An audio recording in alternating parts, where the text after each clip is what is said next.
Goeiemôre. Ons wil vanoggend vir elke man in ons gemeente sommer net sê mag dit vir julle 'n wonderlike dag wees. Mag hierdie dag vir julle herinner dat God vir julle goed is en dat die Here julle gebruik as instrument ook in sy hand in jou gesin of sommer net daar waar jy as persoon besig is. Ons teksgedeelte vanoggend kom uit Matteus 13 vers 31 tot 32. En ek wil dit graag lees. Hy het nog 'n gelykenis aan hulle voorgehou en gesê: Die koninkryk van die hemel is soos 'n mosterdsaadjie wat iemand gevat en in sy land geplant het. Dit is die kleinste van al die soorte saad, maar as dit uitgegroei het, is dit groter as die tuinplante en word dit 'n boom sodat die voëls in sy takke kan nes maak. As ons vanoggend by Vadersdag besonders aan ons paas en mans dink, dan is dit so dat baie mans baie bewus is daarvan dat hulle 'n rol het om hulle gesin te versorg en te beskerm. En dikwels hoor ons dat mense sê dat dit vir hulle al hoe moeiliker word met al die uitdagings wat daar vir hulle voorlê. Baie keer hoor ons dat mans vir ons sê: Ek wonder of ek 'n verskil maak. Ek wonder of my lewe regtig tel. En in 'n boek wat ek gelees het oor manhood, is dit dat die skrywer van die boek sê dat mans se grootste behoefte is 'n woord van dankie. Dat hulle kinders, hulle vrou en mense rondom eintlik vir hulle erkenning gee om dankie te sê vir die rol wat hulle ook aan ander se lewe speel. In vanoggend se gedeelte word ons herinner daaraan dat God 'n groot koninkryk bou deur klein dade van liefde.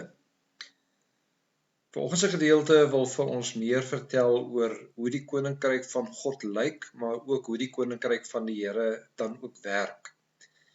En dit is so 'n bietjie anderste as 'n mens gaan kyk na groot maatskappye soos Coca-Cola of McDonald's, dat wanneer hulle 'n advertensie maak, dan gaan hulle groot, dis baie bekende filmsterre wat produkte vir hulle adverteer, en hoe groter hulle gaan, hoe groter is die impak daarvan ook op hulle verkope.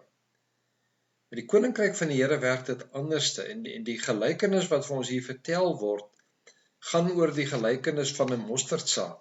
Nou, as 'n mens gaan kyk na 'n mosterdsaadjie, is dit seker een van die kleinste saadjies wat jy kan kry, maar is 'n saad wanneer hy gekoester word en wanneer hy vrug dra, dat dit ontwikkel tot 'n groot boom waarin mense skadu vind en waarin voëls dan ook hulle neste bou.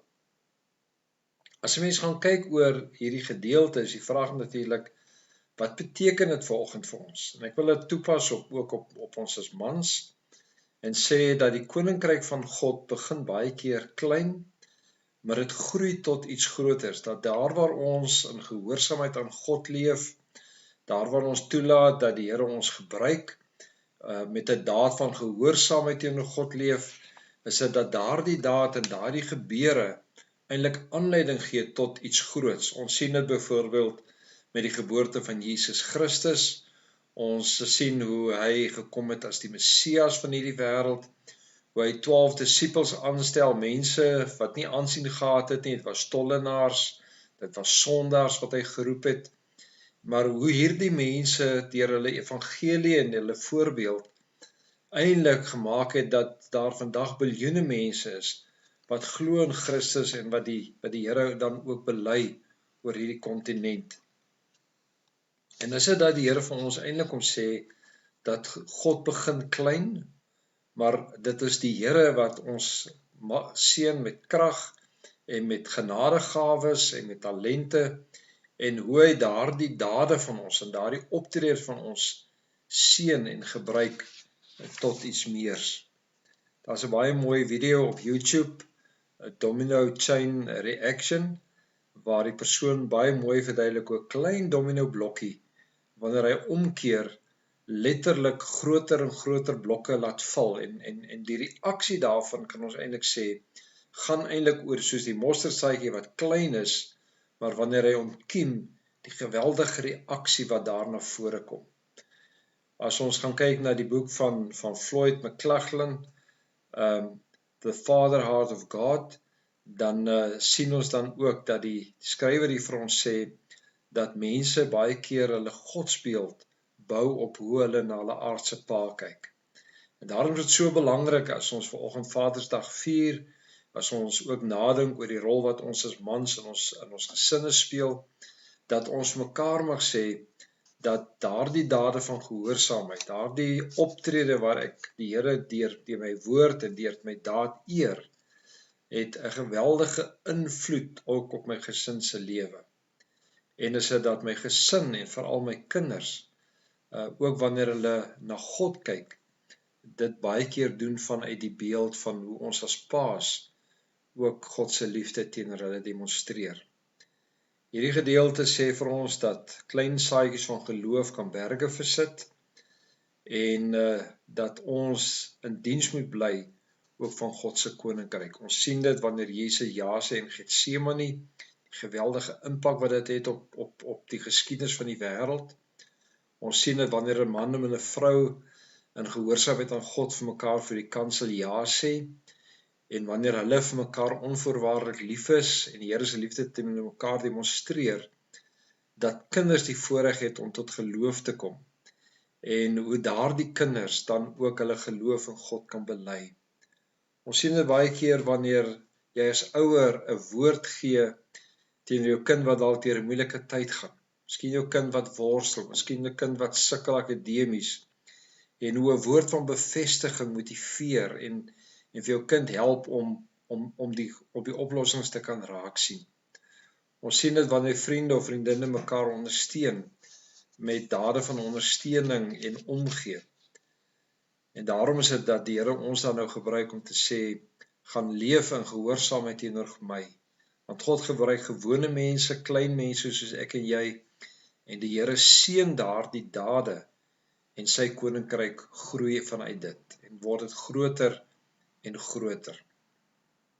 Vir ons as paas wil ek vir julle aanmoedig om te sê, gaan demonstreer God se liefde teenoor jou gesin.